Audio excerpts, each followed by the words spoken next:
from National Defense University. Oh, it does now. Supreme Kozan, National Defense University PhD student. I would like to ask you one question. We spoke about the states and societies, but what about the areas which are not under the governmental control, which are not under societal control, which are under governance of transnational crime network and terrorist organization?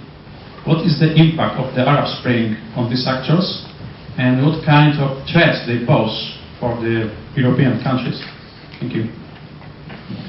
Could we take which one do you have in mind? What areas do you have in mind?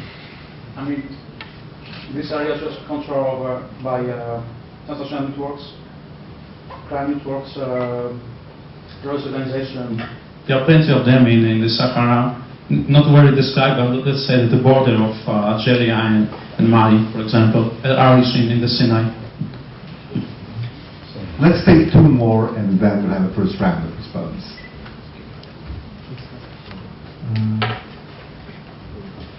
Over there, last row, the gentleman. The last row, and then the gentleman here. My name is Gilles Kepel, and I'm studying. I don't hear. I don't hear. Good morning. My name is Gilles. I'm a university student at the University of Warsaw. I'm studying English philology. My question would be that, given you have admitted that EU policy has failed, is there any new approach in the design right now in order to facilitate a better transition towards democracy while keeping economic growth in the countries where people are asking for more rights? As an example, I can take the case of Libya, which had before the revolution that ousted Muammar al-Gaddafi, it had the highest HDI, Human Development Index in Africa, and right now there is still no stability. Muammar al-Gaddafi is not there, and still the conditions of life have deteriorated. Is there any new approach you are thinking about in order to both promote democracy while not ruining the economies of the countries where democracy is needed? Thank you. I'm Jarek Bratkiewicz, Minister of Foreign Affairs. I do not have a question, which is some set of reflections on your presentations, and probably I shall start with saying that we should be aware of our capacities, just to affect, to influence our neighborhood, which is at the whole perimeter, which ranges from the southern dimension to the eastern one, which is the neighborhood as well, although it is the partnership. So the first, I believe, that in any case the neighborhood policy plays an auxiliary role. It is a catalyst, just to speed up and to boost some tendencies which are of the endogenic nature. If they are not, we're just on ground, we can do nothing. We shouldn't over-picture, we shouldn't poeticize our capabilities, just to be creative in affecting the development or affecting some particular tendencies in our vicinity. That's the first. The second idea that I intend to share is that we strive to upgrade our vicinity.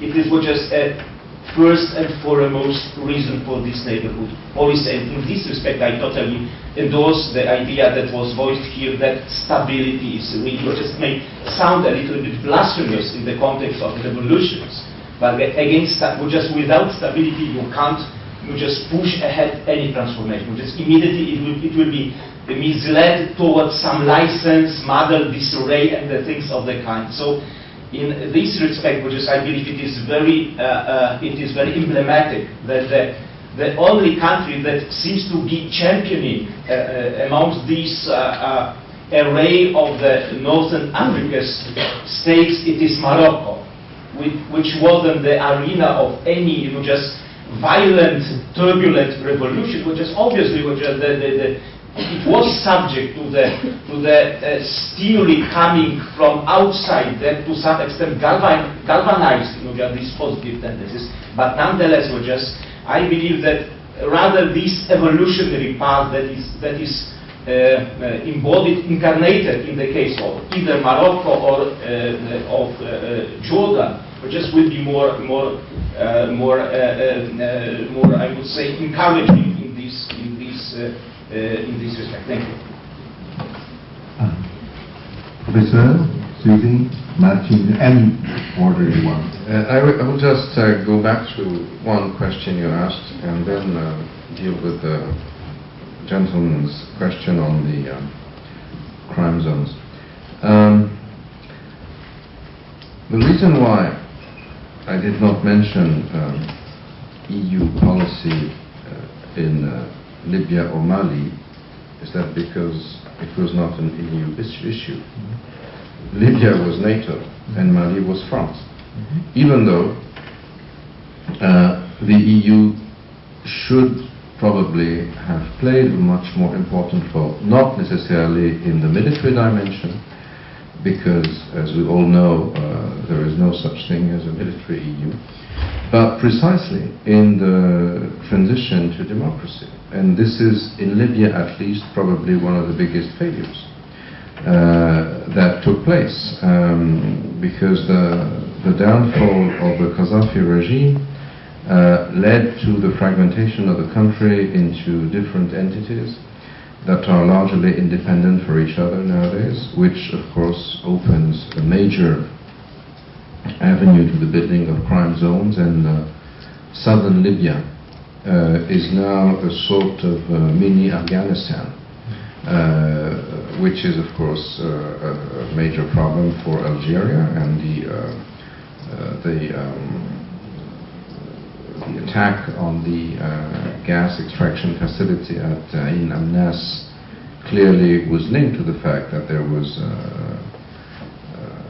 a safe place for those radical groups in Libya and northern Mali.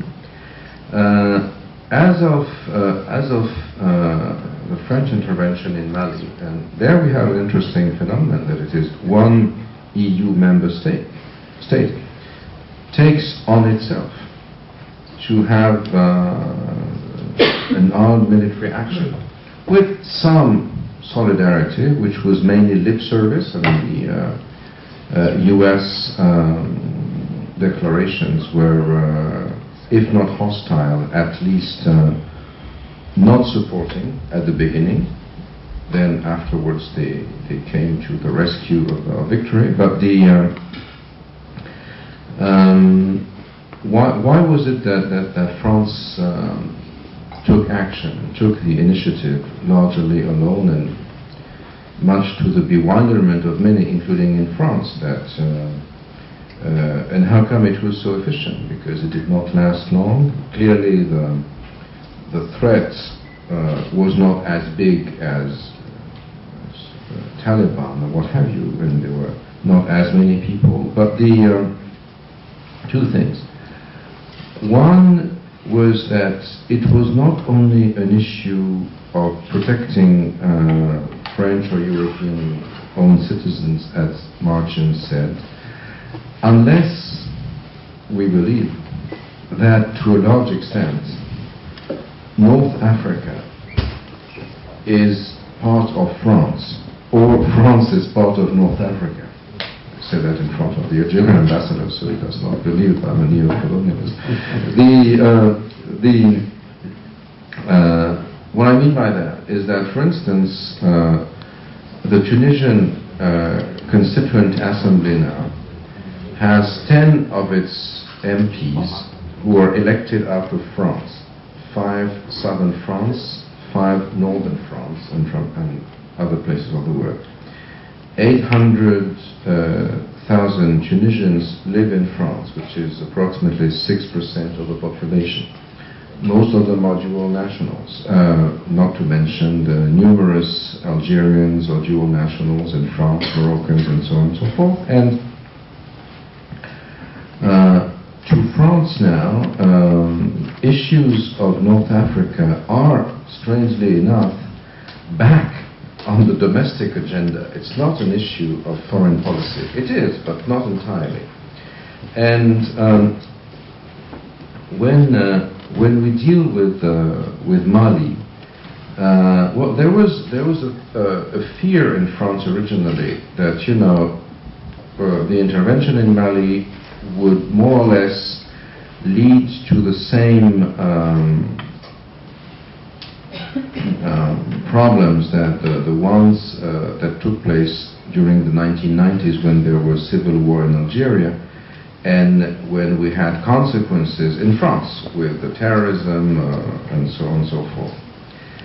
It did not happen. It did not happen because most of Mali immigration in France, and there are cities in France which have a huge Mali immigrant population, like Montreuil in the outskirts of Paris and others, is from the southern part of Mali, which was favorable to French intervention. So we did not have to suffer from that. And hadn't we intervened, we mean the French, not me, there would probably have been a major sense of disarray on the part of the majority of the Mali population, and also the fact that the state would have collapsed. Now, there again, I guess that the intervention was aimed at reducing the scope of what you would call the crime zone. Because with the northern Mali and southern Libya, that would have entirely escaped, I dare not say law and order, but at least some sort of control and organization, the whole security of Europe would have been at risk. And this is why such power was displayed there, such might, such military power. And I believe that the issue now for the EU is to help to, if I may say so, transform the essay in Mali, which was not transformed in Libya.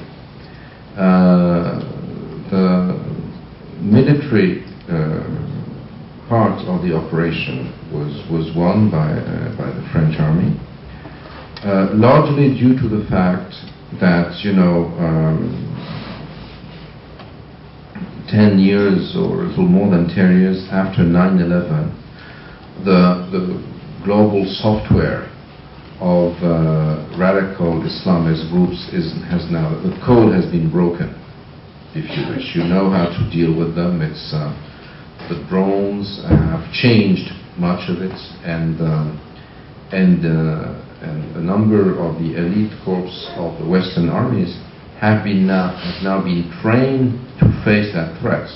If you look back to 9/11, most of Western armies, and particularly the US Army, was still trained and equipped to fight against the Soviet Union.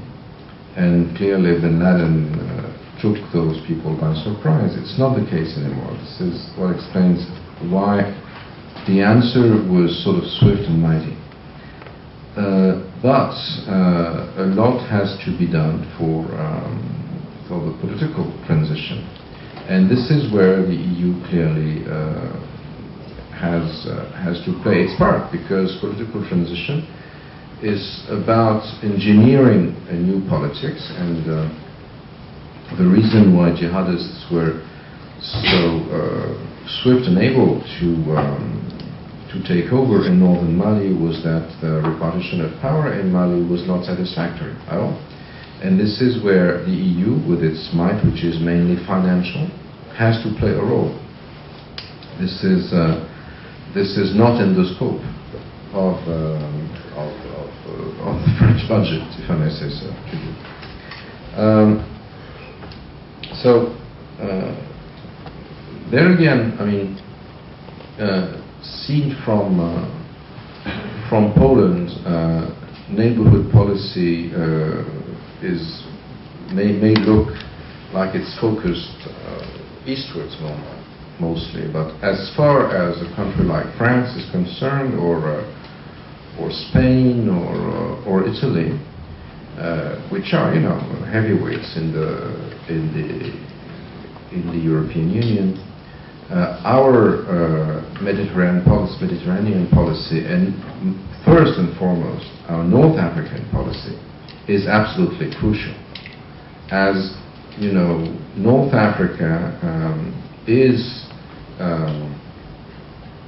part and parcel of domestic policy in all those countries, and therefore it has to be dealt with. But maybe it has not been taken into consideration sufficiently in Brussels, and as long as it is not thought as such, will still be lacking and lagging behind as of what we should do to implement and to help implement change. We'll have to deal with transition in Algeria, probably, a way or another. The stability of Morocco is something which may not last forever, and so these are. We should not play the ostrich that is hiding its head in the sand vis-à-vis those issues. I'm not convinced that the EU is intellectually equipped with that. The EU bureaucracy, which has contempt for academia, and it's fascinated by its own bureaucracy, which is a major problem for its capacity to have any weight in the affairs of the world. Thank you, Professor. Susi? I just wanted to comment briefly on Mali and Libya as well.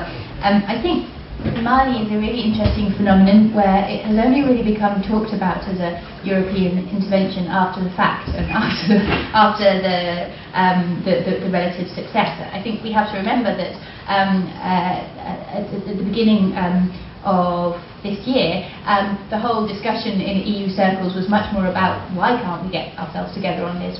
Where are the EU battle groups? Why don't this clearly is a European interest, but there is no response there. So I think I referred to Mali simply as an example where I think we need to get better at recognising that the way European interventions seem to work now is under the leadership of one or two member states. If that's the way it's going to be, then we need better mechanisms for recognising that and for supporting that where it is clearly a necessary action and where it meets our clearly defined interests. And coming to the gentleman's question about Libya, I really like Marcin's characterisation of EU policy in the southern Mediterranean as having been too much before the Arab Spring, and sorry, the other way around, too little before the Arab Spring and too much afterwards. I would say Libya might be the exception to that. That this is a country where we really could have done quite a lot more after the intervention from a European point of view, both in terms of just supporting the establishment of a stable situation, in terms of support for security, border security in particular, which is, as Professor Kepel set out, has much wider implications in the region, but also security sector reform, support on democratic institution building, and supporting the broader process of the development of pluralism in a country where that just sort of hasn't existed.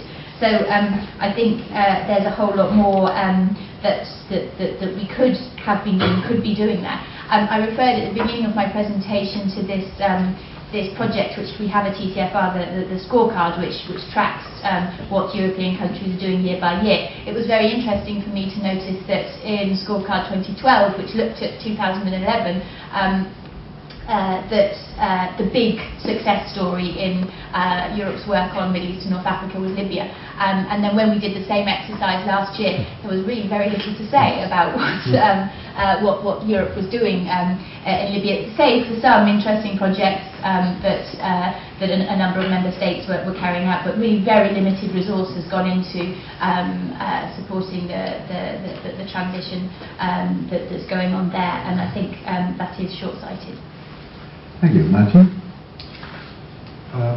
Yes, few really short points. I mean, on the question of the question asked here by the gentleman, whether, if I understood correctly, whether the revolutions have a detrimental impact on the control over the territories of the countries, and I think there is no doubt that has been the case, and hence the possibility of the emergence of radical and elements in Sinai and in other locations. I mean, obviously dictatorships are nasty things, but they are controlling, and meaning they're better at providing security. We knew it in this country.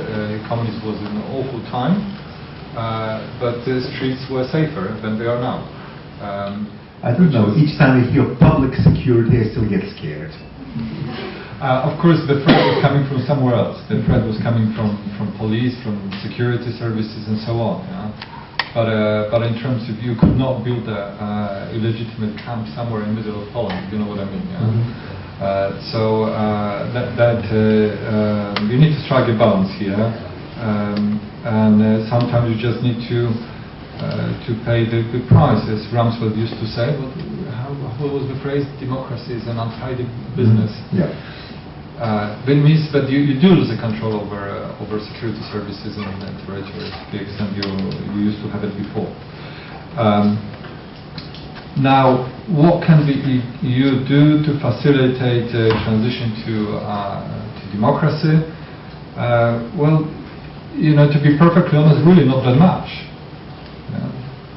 And I think that if we are really honest about it, then it will be better for ourselves and for our partners in the region.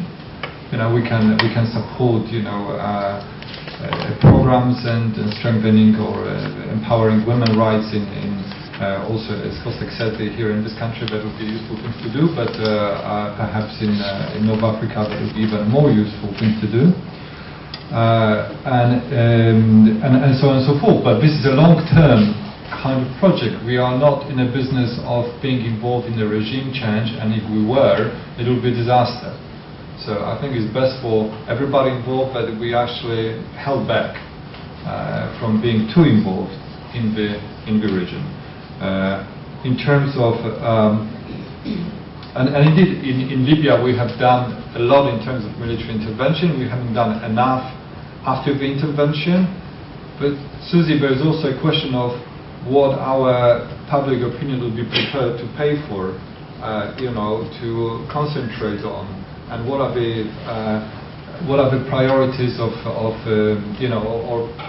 our own people here, really. So, in terms of what is possible, we also have to bear in mind that there is an electoral consequence of that. And in terms of military terms, we have done too much in Libya. An operation which was meant to be about protecting human suffering ended up a regime change operation. Hence, there's no chance for a responsibility to protect motion in United Nations with respect to Syria, because in the view of the others, we have done too much, and I think that that is not a fully unjustifiable view. And I fully agree with the director Bratkiewicz, who has just disappeared, that ENP is a worthy cause. It's a good policy in terms of principle, not so much in terms of delivery, but it's not a factor which can change a great deal in the region. Again, I've been too pessimistic, I'm afraid. Thank you. I'm afraid we won't have time for another round, but I'll just abuse once again and offer two concluding thoughts. One is, what we've really been discussing is, have we been doing the right thing? And there's a consensus that We probably haven't, and there seems to be a consensus that it's the best we could do anyway. I'm not entirely sure. What I think is that Europe has decided it no longer has the resources and no longer has the will to engage in a massive program of anchoring democracies in its neighborhood the way it did a quarter century ago with us. I mean, let's kid ourselves. Central Europe's transition to democracy would not have been as effective without huge money, mobility, and promise of membership, if we get things right, that we got from Western Europe. Last thing is important. Yes, of course. Now, Europe is not going to commit any of those to its neighborhoods. It doesn't have the money, it doesn't have the political will, it doesn't see yet its interest. And this is, I believe, the honest and deplorable thing to say. However, I think something Professor Kepel said is extremely important. The Tunisian MPs elected in France, this is more and more, in practical terms, a globalized world. I mean, you can't understand American or Russian policy towards Israel, for example, without taking into consideration that hundreds of thousands of former or current nationals of those countries reside in Israel. You cannot understand French policy towards the Maghreb without thinking about the Maghrebins in France and the French in the Maghreb. The neighborhood is no longer a foreign country of which we know little. It's us. And the question is, what kind of price are we willing to pay? Are we willing to save our resources and investment for a better day and have the neighborhood deteriorate? Or are we willing to risk investing more with all the dangers that Martin very rightly enumerated? I don't think we're really having in Europe a debate on that. Possibly it's understandable with the mess Europe is in itself. We don't have time for a debate on another mess. But yes, Professor Kepel is right, we cannot afford to be an ostrich. It's not a European bird. Thank you very much for coming. Thank you, Professor Kepel. Thank you, Susi. Thank you, Marcin. And let's keep thinking.